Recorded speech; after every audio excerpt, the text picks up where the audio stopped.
الله تعالى وبركاته.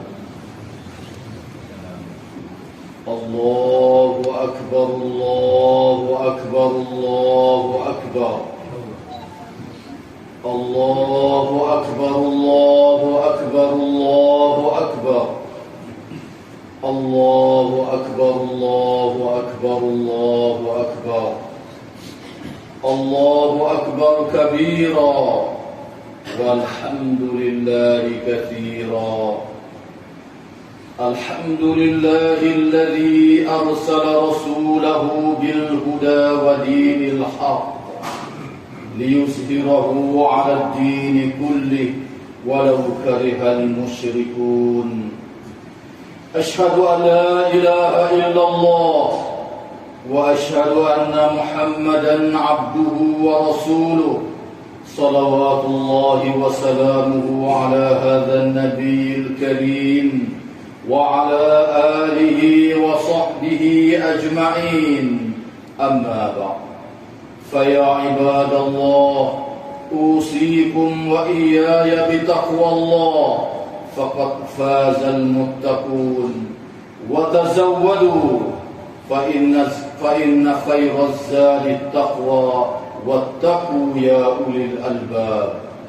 Sidang jamaah sekalian, saya berpesan kepada diri saya sendiri supaya bertakwa kepada Allah Subhanahu wa taala dengan melaksanakan titah perintah Allah dan meninggalkan segala larangan.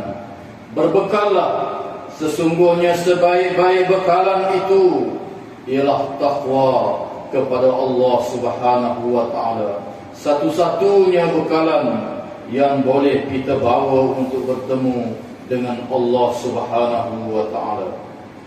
Sidang jamaah sekalian, marilah sama-sama kita merakamkan ucapan syukur dan puji kepada Allah Subhanahu wa taala kerana pada pagi ini kita dapat menunaikan perintah Allah Subhanahu wa taala, menunaikan sembahyang hari raya Aidilfitri. Kemudian kita dapat mendengar khutbah hari raya selepas kita berjaya menunaikan ibadat puasa selama sebulan. Di mana hari ini umat Islam di seluruh pelosok dunia menyambut hari kemenangan di dalam kemenangan kerana kita telah berjaya menunaikan perintah Allah Subhanahu wa taala, melakukan ibadat puasa dan tuntutan-tuntutan sepanjang bulan Ramadan yang mulia itu. Dan pada hari ini disuruh supaya kita membesar dan mengagungkan Allah Subhanahu wa taala dengan laungan takbir yang disyariatkan oleh Allah dan Rasulnya sallallahu alaihi wasallam. Allah Subhanahu wa taala berfirman di dalam Al-Qur'anul Karim, "Walitukmilul 'iddata walitukabbirullaha 'ala ma hadakum wa la'allakum tashkurun." Mudah-mudahan supaya kamu menyempurnakan bilangan-bilangan hari berpuasa di sepanjang Ramadan. Kemudian kamu membesar dan mengagungkan Allah Subhanahu wa taala di atas hidayah dan petunjuk yang Allah Subhanahu wa taala beri kepada kamu, dan mudah-mudahan kamu menjadi orang-orang yang bersyukur kepada Allah Subhanahu wa taala. Allahu akbar, Allahu akbar, Allahu akbar.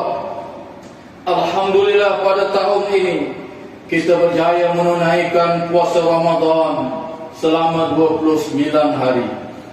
Dan ada kala kita berpuasa selama 30 hari. Nabi SAW menyatakan bahawa bulan itu kadang-kadang 29 hari, kadang-kadang 30 hari.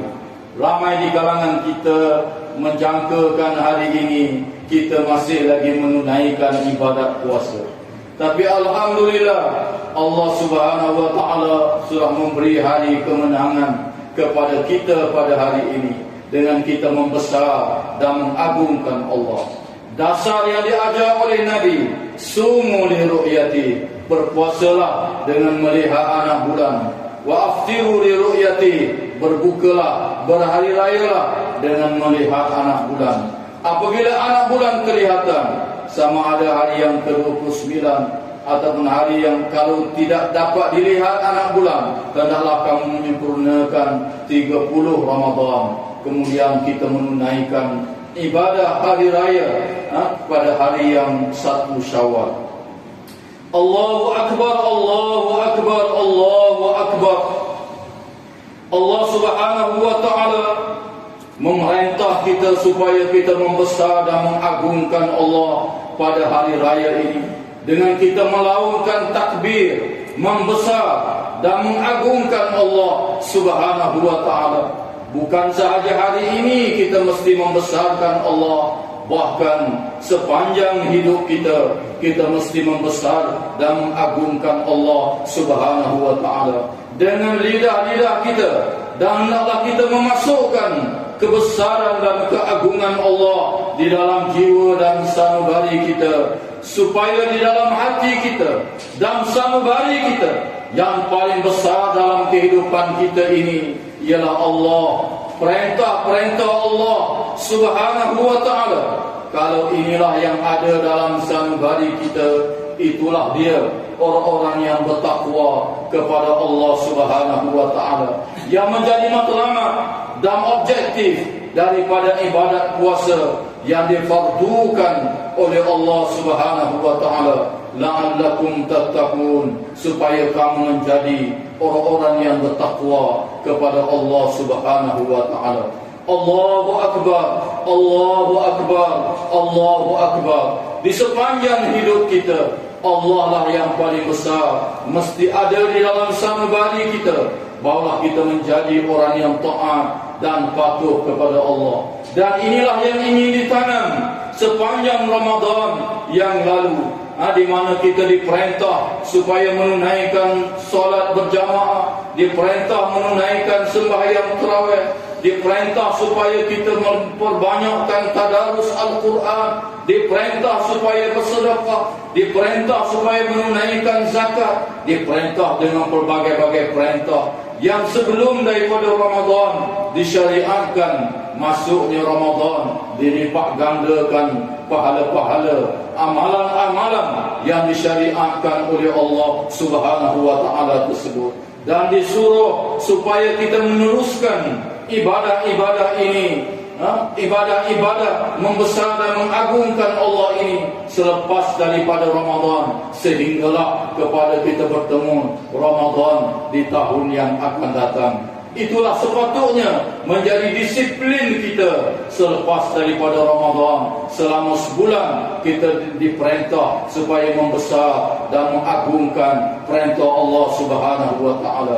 Kita dilarang daripada makan dan minum di siang hari, padahal sebelum Ramadan ia adalah halal kita memakan dan minum di siang hari bersama dengan isteri di siang hari. Masuk Ramadan, Allah melarang di siang hari, tetapi boleh makan dan minum di malam hari.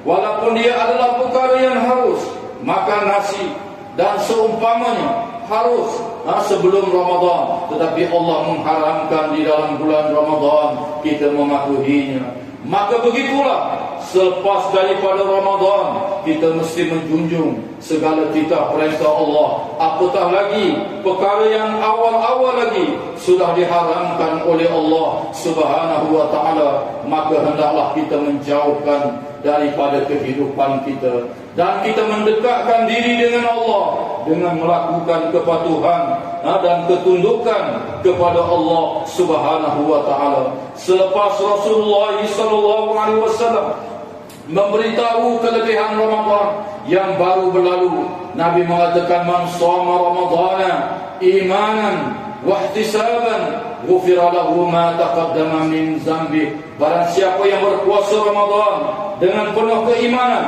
dengan penuh mengharapkan ganjaran pahala daripada sisi Allah Subhanahu wa ta'ala, maka dia akan diampun dosanya yang telah lalu. Dalam riwayat yang lain, riwayat Imam Al-Bukhari dan lain-lainnya, dengan lafaz man qama ramadhana imanan wa ihtisaban ghufira lahu ma taqaddama min dhanbi. Barang siapa yang menegakkan Ramadan dengan penuh keimanan, dengan penuh mengharapkan pahala daripada sisi Allah Subhanahu wa taala, Nabi menjanjikan ghufira lahu ma taqaddama min dhanbi, akan diampun dosa kita yang telah lalu. Itulah dia kelebihan Ramadan yang telah kita tunaikan selama sebulan, dengan dijanjikan penghapusan dosa. Di dalam hadis yang lain, orang yang meninggalkan Ramadan ini, keluar daripada Ramadan ini, seperti anak kecil yang baru lahir daripada perut ibunya, tidak ada dosa lagi. Maka hendaklah kita mengazamkan pada hari ini untuk kita meneruskan, kita mengekalkan diri kita dalam keadaan bersih sebagaimana kain putih yang bersih. Janganlah kita selepas Ramadan kita mencontengnya dengan dosa-dosa dan noda serta maksiat terhadap Allah Subhanahu wa taala. Kita terus kekal dengan istiqamah, dengan beramal dengan ajaran Allah Subhanahu wa taala. Dan Allah Subhanahu wa taala berjanji di dalam Al-Qur'anul Karim, bagi orang yang istiqamah di atas jalan Islam, di atas ketundukan dan kepatuhan kepada Allah, akan dimasukkan ke dalam syurga pada hari kiamat kelak, diberi minum dengan air yang segar. Firman Allah Ta'ala, wa allaw istaqamu 'ala tariqati la asqainahum ma'an ghadaqa. Bagi orang yang istiqamah di atas jalan Allah, di atas menjunjung segala titah perintah Allah Subhanahu wa taala, akan diberi minum air yang segar pada hari kiamat kelak. Bagi orang yang bertakwa, Allah menjanjikan innal muttaqina fi jannatin wa na'im. Sesungguhnya bagi orang yang bertakwa, yang menjunjung segala titah perintah Allah, akan dimasukkan ke dalam syurga yang penuh dengan segala nikmatnya. Aqulu qawli hadza wa astaghfirullahal azim li wa lakum wa lisairil muslimina wal muslimat wal mu'minina wal mu'minat fastaghfiru innahu huwal ghafurur rahim. Amin amin ya muwaffiqat ta'i'in وفقنا لطاعتك أجمعين وتب علينا وعلى المسلمين والمسلمات واغفر ذنب من يقول أستغفر الله العظيم.